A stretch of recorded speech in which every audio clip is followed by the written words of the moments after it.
All right. Well, here we are. Tons of proofs, part 2. If you watched all of part 1, way to go. That takes some true dedication, and I do appreciate it. I'm just going to start with number 8, and we're going to go right through 15. I've taken the liberty again of just filling in all the given information just to save a little time.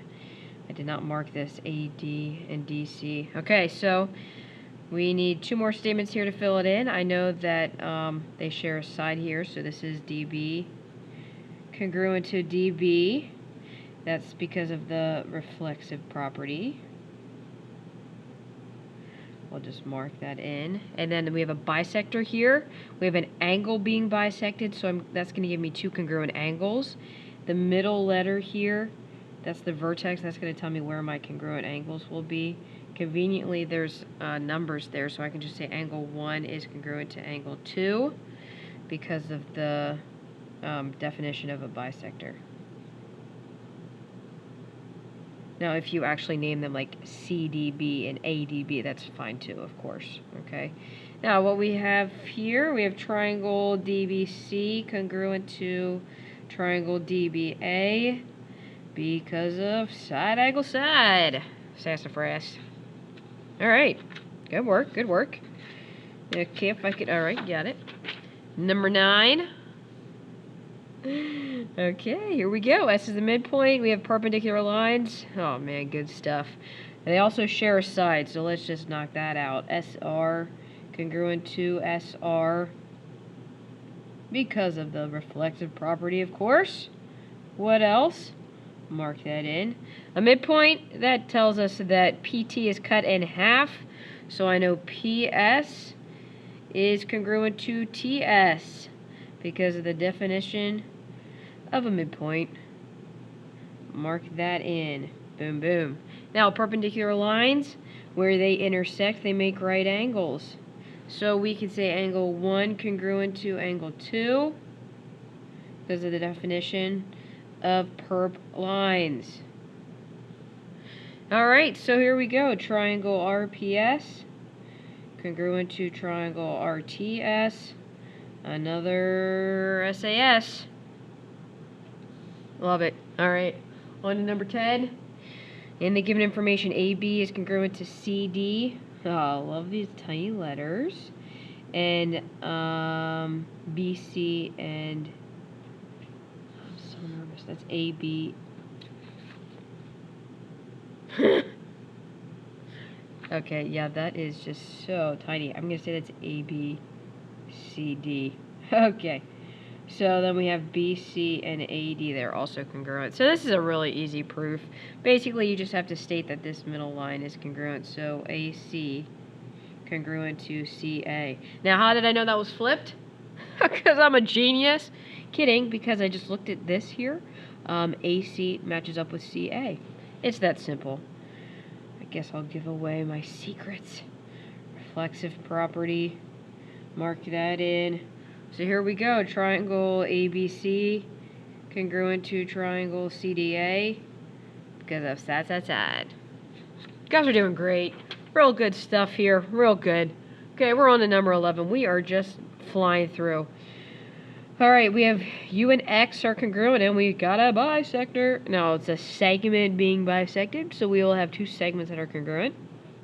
So UX is just being chopped in half by this guy here. So the halves we have are UW, and that's congruent to XW because of the definition of a bisector. So I'll mark them congruent.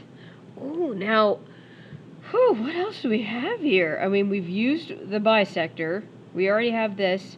So the missing link has to be something that I know just from looking at the diagram. Good news is we have vertical angles. What? So I can say angle VWU is congruent to angle Y.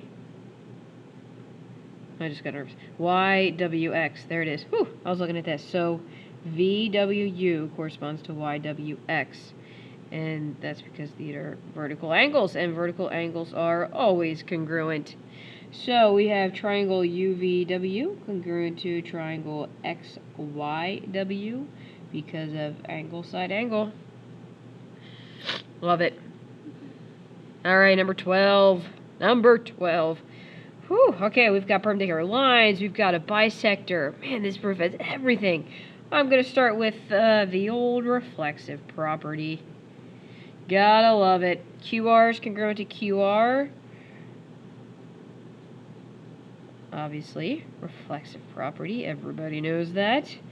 Okay, perpendicular lines. They make right angles at their intersection points. So I can just say angle 3 is congruent to angle 4 because of that definition of perp lines.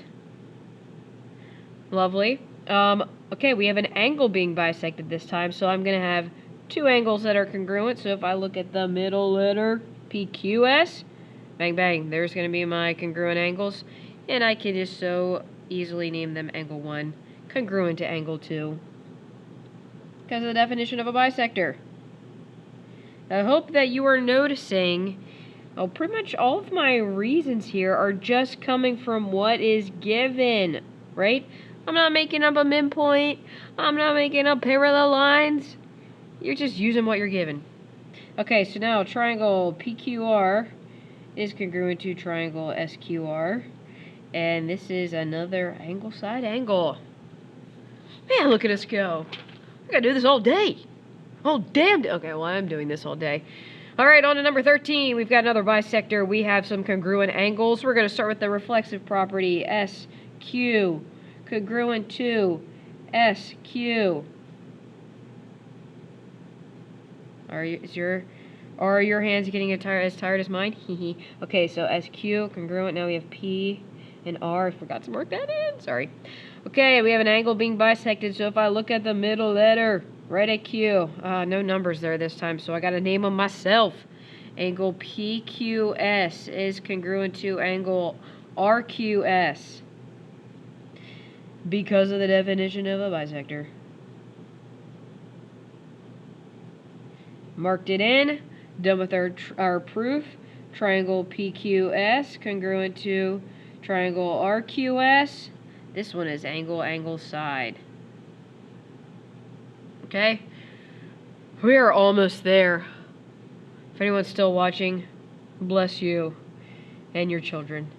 Okay, number 14. Whew, look at all this that I'm given. Now, number 14, I do need an extra box, so we'll just mark that down.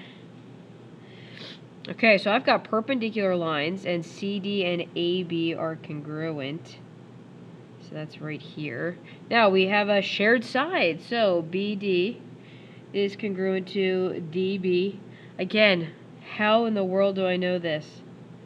Is it because I was born with a higher IQ? I said GQ. No, of course not, silly. It's because I'm looking at this. Okay, so I'll mark that in. Now, I was given two sets of perpendicular lines. AB and AD are perpendicular. Okay, that means right angle. CD and BC perpendicular, that means right angle. So I can just say angle A is congruent to angle C because of the definition of perpendicular lines. So that's like a little twist on what we've done before, but not much. Yeah, not much of a stretch or anything there. I think you could figure that out. All right, now we have triangle ABD congruent to triangle CDB. And what we have here is hypotenuse leg. Good old hypotenuse leg. Gotta love it.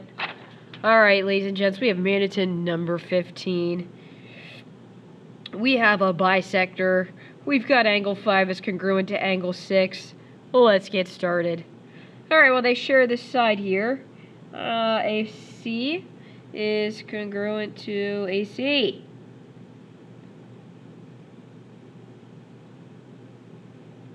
Boom.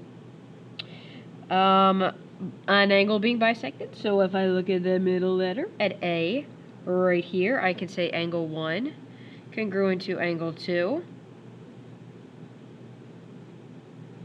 Definition of a bisector. Okay, now I need one more thing. They gave us these angles are congruent, but they're not angles in our triangles, so that it helps us in our proof. Like, it's going to give us another step, but it's not, like, we can't count it as one as the angles. as one of the angles. You know what I'm saying? But since 5 and 6 are congruent, that means that angles 3 and 4 are congruent, because what we have here, my students, are supplementary angles. So I could say angle 3 is congruent to angle 4 because of the definition of supplementary angles. So I will mark that in. And we are done. Triangle ABC, congruent to triangle ADC, and this is good old angle side angle. Well, there you have it. Mic drop. We've worked through all of the proofs. I hope you now feel like a pro at this. Thanks for watching. Thanks for your work. I hope it pays off. Hasta luego.